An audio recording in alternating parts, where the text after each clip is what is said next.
بسم اللہ الرحمن الرحیم۔ اللہ تعالیٰ کی توفیق سے یہ لائبریری جو آپ دیکھ رہے ہیں یہ کئی برس کی محنتوں کا بھی نتیجہ ہے، اور اس سے بھی پہلے اللہ تعالیٰ کی توفیق اور اس کا فضل ہے۔ اور لائبریری میں اس وقت ایسی نادر اور نایاب کتابیں ہیں جن کا پورے ہمارے ملک میں دوسرا نسخہ نہیں ملے گا، اور 450 کے قریب تو ایسے مخطوطات ہیں جو مختلف اسلامی ممالک سے ہم نے جمع کیے ہیں۔ مصر، سعودی عرب، دبئی، شام، کویت سے منگائے ہیں، اور عراق، پھر مکتبۃ الظاہریہ، اسدیہ، تیونس، الجزائر، ان تمام ممالک میں بہت نایاب تاریخ اور حدیث اور تفسیر کے نسخے ہیں، اور ان میں سے اکثر ممالک کا سفر کر کے خود وہاں سے جا کر اس نسخے کی نقل حاصل کی اور یہاں لے کے آئے۔ اور بنیادی وجہ یہ ہے کہ ہم مسلمان اس میدان میں بہت پیچھے رہ گئے۔ آپ اس سے اندازہ لگائیں کہ امام محمد رحمۃ اللہ علیہ جو حنفی فقہ کے رکن رکین تھے، اور وہ دوسری صدی کے بزرگ ہیں، اور 135 ہجری میں ان کی ولادت ہوئی، اور بعض روایات میں 130 ہجری کے بہرحال بعد کی شخصیت ہے۔ امام محمد رحمۃ اللہ علیہ کی ایک کتاب الاصل اب جا کر چھپی۔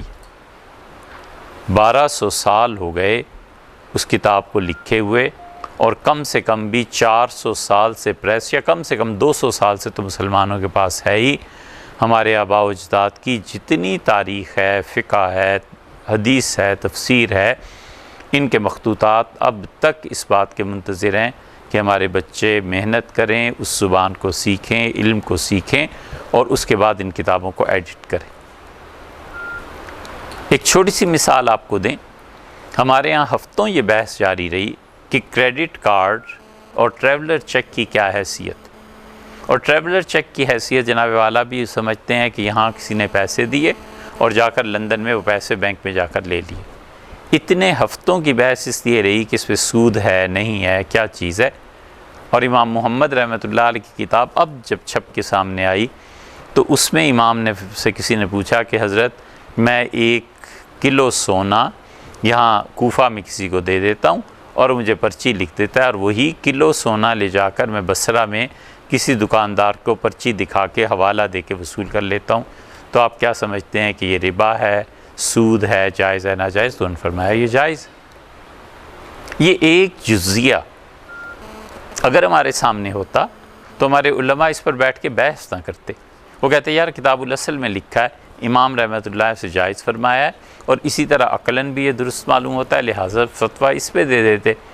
تو اس لیے اب بھی ہزاروں نہیں، لاکھوں نہیں، کروڑوں کتابیں پورے عالم اسلام میں موجود ہیں جو منتظر ہیں کہ مسلمان بچے کام کریں، محنت کریں، اٹھیں اور پڑھیں، اور وہ کتابیں دنیا کے سامنے آئیں تاکہ ہم قانون بتا سکیں کہ اسلام اپنے قوانین میں کتنی لچک رکھتا ہے، اور موجودہ معاشرہ اس کے مطابق کیسے اس پر عمل کر سکتا ہے۔ کیونکہ اگر اسلامی قانون کسی بھی دور کے مسائل حل نہیں کر سکتا تو ختم نبوت باطل قرار پاتی۔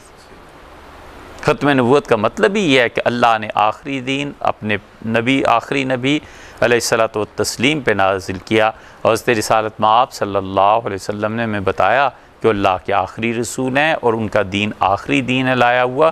اگر اس دین میں قیامت تک کے مسائل حل کرنے کی کوئی صورت نہیں ہے تو 2 باتوں میں سے ایک لازم آئے گا، یا تو پھر لوگ اللہ سے شکایت کریں کہ اللہ آپ نے ہمیں کوئی راہ نہیں دکھائی، اللہ تعالیٰ کو استغفر اللہ معاذ اللہ مجرم ٹھہرائیں کہ خدا اب جہنم میں نہ پھینک، تو نے ہی راہ نہیں دکھائی، یا وہ لازم آتا ہے، اور یا پھر ختم نبوت کا انکار لازم آتا ہے۔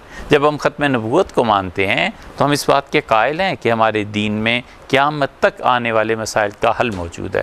اب اس حل کو کتابوں میں لکھا ہوا ہے، وہ تلاش کرنا ہے، سامنے لانا ہے، اور اس کی موجودہ معاشرے سے تطبیق بھی دینی ہے کہ کیا ہے۔ یہ ہے بنیادی طور پہ وہ فکر اور سوچ جس کی وجہ سے ہمارے الحمدللہ محققین کام کر رہے ہیں۔ ہمارے یہاں آپ دیکھیں گے ہزار سال پرانے نسخے ہیں، یہ بھی ہم آپ کو دکھائیں گے۔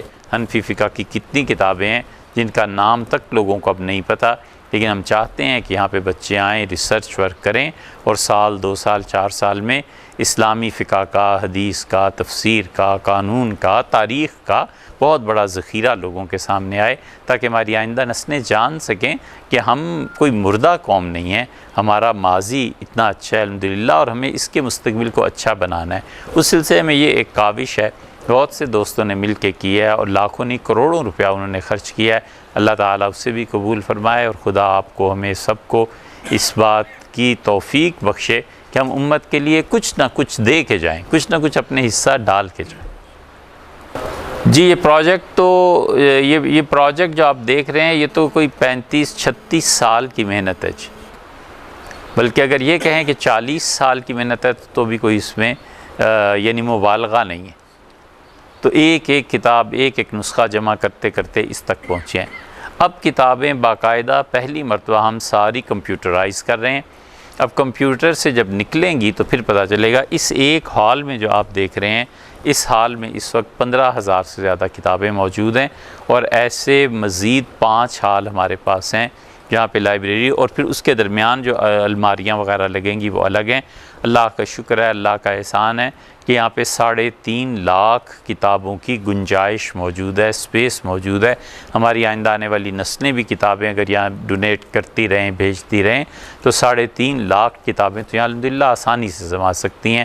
ہم نہ بھی ہوں اور اگلی نسل کام کرے، یہ اب ان کی ذمہ داری ہے کہ ان کے پاس سپیس ہے اور وہ اپنا فرض جو ہے اسے پورا کریں۔